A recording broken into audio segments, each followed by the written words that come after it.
This is the Fifth Estate, a conversation between young African scholars from the Fortal School of Government and Professor Mutahi Nguni. Today, we, the people of Kenya, will serve public notice to the government of Somalia. And we will do it because on more than one occasion, the government of Somalia was formed and operated from Nairobi. After stabilizing them, now they have started provocations. Not funny. This notice is served with a copy to the government of Norway and other Muzungu colonizers of the sea. We want to give them to understand that this is not Berlin of 1884. The partition of Africa will not become the partition of our waters. Zero. A copy of the notice is also sent to the beloved people of Somalia, a people we call our brothers, a people we have embraced, nurtured, and flourished, a people we have grown from simple refugees to owners of Isili, Nairobi's second CBD. They must stop Mogadishu. Lastly, this public notice is served with a copy to the President of the International Court of Justice, ICJ. He is a citizen of Somalia.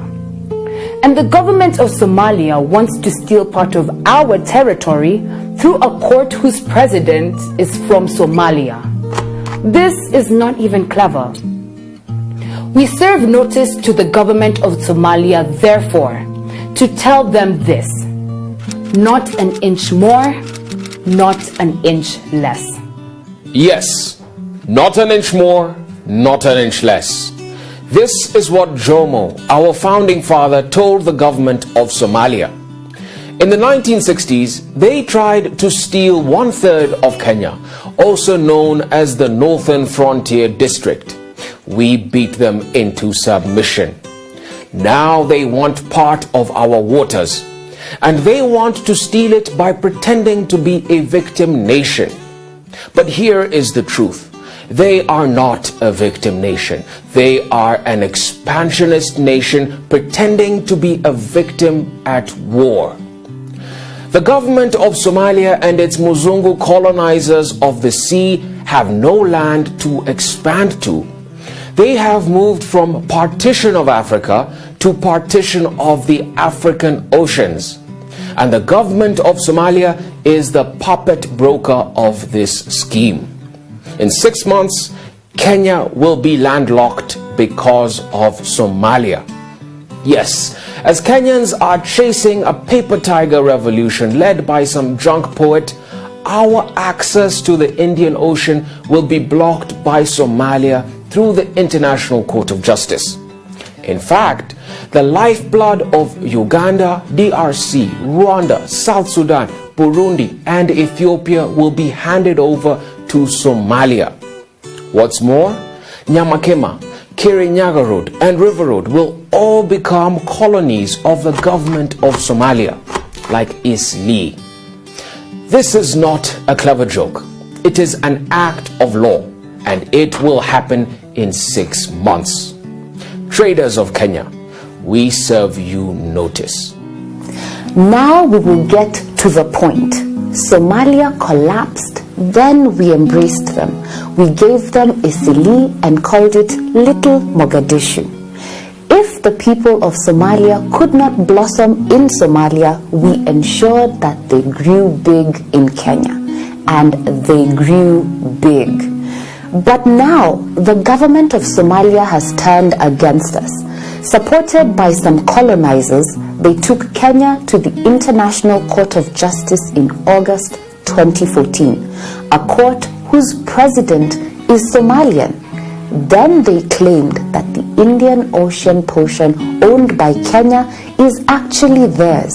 They claimed that the ocean boundary between Kenya and Somalia should slope diagonally and not straight, the way it has always been. If Somalia wins the case at the ICJ, then our new diagonal boundary with Somalia will meet our straight boundary with Tanzania. When this happens, Kenya will officially be a landlocked country. We will no longer have access to the high seas. Any ship entering or leaving Kenya will have to ask Somalia for permission. And given that Somalia is partly controlled by Al-Shabaab, the border posts in the ocean will also be controlled in part by Al-Shabaab. The pirates of Somalia will control all ocean traffic going to Rwanda, Burundi, Uganda, Congo, South Sudan, and Ethiopia through Mombasa. The pirates will also control Lapset. And to this judicial nonsense, if it happens, we say not an inch more, not an inch less. We, the people of Kenya, serve notice to the government of Somalia and its collaborating colonizers. The colonizers that are planning to buy our oil fields in the ocean from the Somalians. We want to tell them this: not an inch more, not an inch less. If Somalia is awarded the equivalent of 42% of Kenya's land by the ICJ, this will be a declaration of war between Kenya and Somalia. And we cannot fight Somalia if their refugees are still in our country. Similarly, we cannot go to war with Somalia and continue to host their lucrative businesses in Eastleigh. This cannot happen. We are not stupid.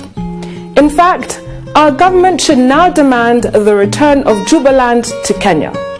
We say so because in 1924, Britain chopped off a slice of Kenya and gave it to the Italians in Somalia. This is how the current Somalia was created.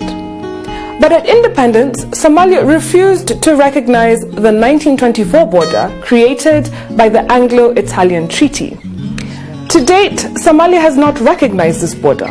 And if they have not recognized it, it means that the original border before 1924 is the legitimate border. This also means that our acreage of the Indian Ocean increases. It is that simple. If they aggress, we aggress. For every action, there must be an equal and opposite reaction. If Kenya becomes landlocked in 6 months, forget Lapsets and Turkana oil, unless we want to share its proceeds with the pirates of Somalia. Uganda, Rwanda, Burundi, Congo, and South Sudan will also move to the Tanzanian ports to avoid taxation from the pirates of Somalia. And maybe this is why Tanzania and Somalia are discussing their imaginary border in the Indian Ocean.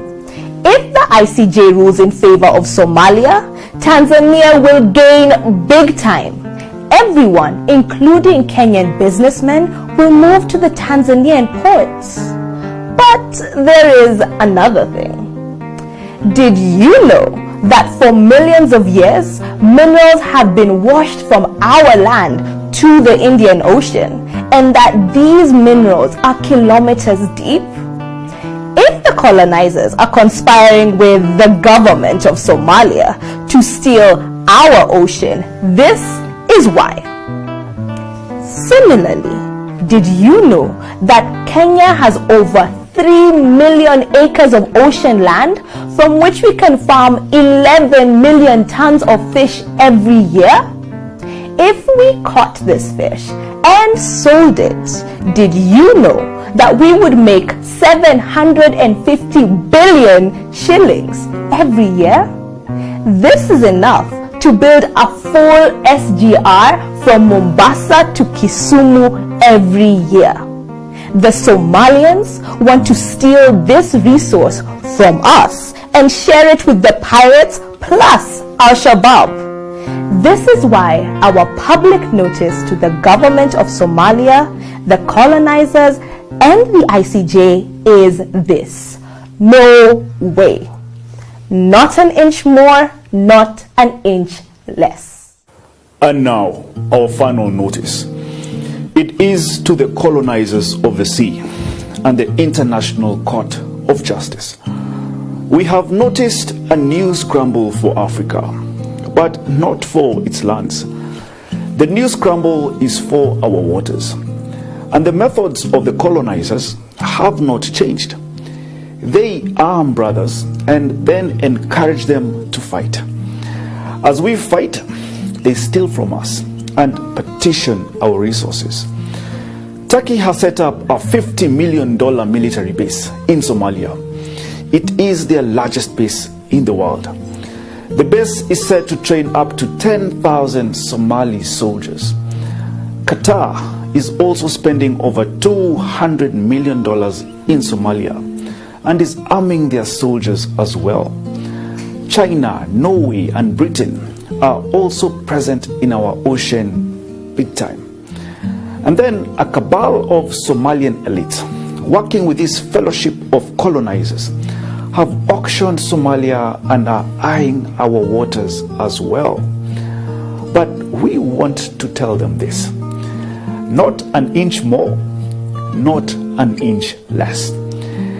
About this Muzungu court called ICJ, it is a rogue court. It is a court of politics. It is owned and directed by the colonizers. What is worse, its president is a Somalian who supported Kenya's maritime border in 1982, but has now changed his mind. If this is not politics, what is it?